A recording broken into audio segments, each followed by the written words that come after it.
According to Islamic end times prophecy, there's an island where the Islamic Antichrist, the Dajjal, is currently chained up, and some believe that location has been found. This will be the story of that island, how it was first discovered, and how Islamic end times prophecy ties in with biblical end times prophecy. Tamim al-Dari was a companion of Muhammad and was an early convert from Christianity to Islam. He then became an advisor to Muhammad, particularly on public worship, and his advice led to the introduction of oil lamps into mosques. But what Tamim al-Dari is most known for, which earned him the title the Intrepid Traveler, is encountering the Dajjal, or the Islamic Antichrist, chained up on an island. As the story goes, Tamim al-Dari and about 30 companions were sailing on a ship out to sea when they got stuck in a storm for weeks on end. The storm eventually led them to an unknown island, where they got on a smaller boat and took it in to land. As they approached the island, a strange creature covered in hair came out to meet them. They asked the creature what it was, and it said its name was Al-Jassasa. It said that there was a man on the island that wanted to meet them. It led Tamim and the rest of his men to a cave where there was a huge man chained to the floor. The man in chains began to ask Tamim questions. The chained man said to Tamim, "Tell me about the date palm trees of Basan. Do they bear fruit?" In which Tamim replied, "Yes, they do bear fruit." He said, "Soon they will not." He then asked him, "Tell me about the lake of Tiberia. Is there water in it?" Which is the Sea of Galilee. In which he responded, "Yes, there is lots of water in it." The man said, "Soon it will dry up."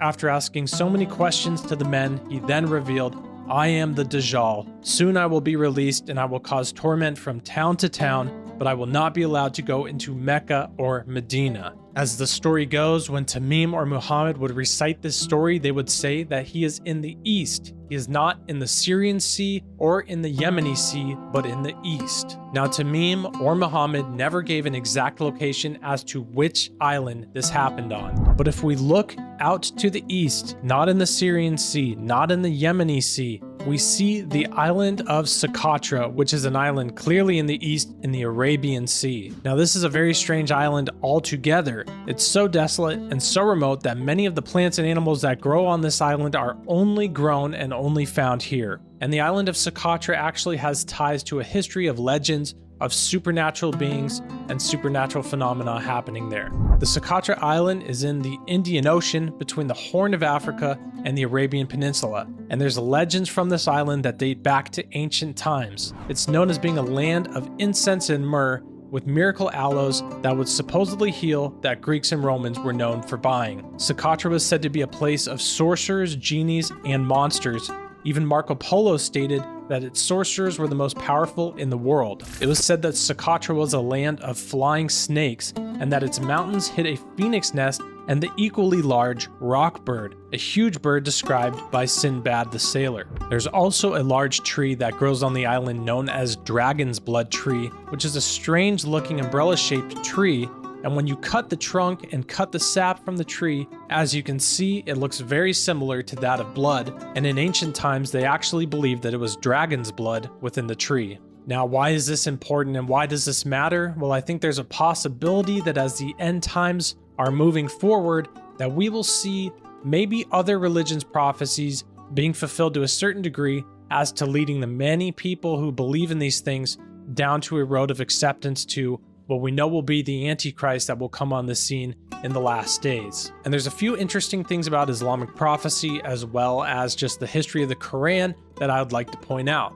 Here's an interesting fragment of the Quran that was found and actually has the Quran that was written on top of Old Testament writings. So the original manuscript was actually from the book of Deuteronomy, but someone copied the Quran over the top of it, just showing that these cultures and the religious texts were going back and forth within the region. Also, there's a very interesting fact about the Quran and the Hadiths, which are like a passed down tradition within Islam. A very strange thing that happened with the son-in-law as well as the father-in-law of Muhammad. Uthman, who was actually a son-in-law to Muhammad, called all the people who had writings of the Quran or who had memorized sections of the Quran to all write it down, send it to him. They were going to copy it and make one solid Quran, and then they burned every other copy of the Quran, all the ones that the people wrote and sent to him. To create the new Quran, they burned every other old copy. And the reason that he did this was because there were discrepancies. There were things that weren't adding up from different people, different areas of, different cities had different things that were said. So they sent it all in, got one solid thing, and then burned every other copy, something we definitely did not see with any of the Bible manuscripts. The father-in-law of Muhammad, Abu Bakr, also did something very similar with the Hadiths. Asha, the wife of Muhammad, narrated in Abu Dali's, and Asha was actually the wife of Muhammad he married when she was 9 years old, by the way. The memorial of the Hadith master that Abu Bakr collected 500 Hadiths from Muhammad, and then after a night of torment, he asked Ashaya to tell him the Hadiths she knew, and she did, and then he gathered them and burned them. Ashaya asked him why he burnt them, and he said, "I feared that I would die with these words on me, and they would be full of his words that I trusted, but I would transpire that it was not what he said, and I would have relayed them incorrectly." So he gathered these 500 hadiths, these passed down oral tradition that most Muslims believe to be true today, and decided to burn all of those. It just shows a strange history when the original documents are for some reason gathered and burned after creating a different copy. I just want to point out that this is something that did not happen with any of the biblical texts. The oldest biblical text that we have, the Kedaf Hinnom scroll, is from about 600 BC, so 2,623 years ago, as well as in relation to some of the newer manuscripts in the New Testament. The Gospels of Luke and John in Greek were found on papyrus in 1961, and it is dated to be around 175 to 225 AD, and the Quran and this new copy of the Quran, all of this took place in about 600 AD, so about 400 years after just this biblical manuscript of the New Testament, and 600 years after the very last book of the Bible. Just really pointing to the truth that we have the oldest manuscripts. I mean, many things in the Quran and the Bible are back and forth, and many similarities within the two, and they're in the same region of the world. But when we look at the biblical manuscripts, they are the originals, they're the oldest, they've been in the region for way longer. Then around 600 AD, Muhammad came, and now there's all these new ideas, there's these new things floating around. The Quran is written, burning old manuscripts to try to get a solid copy.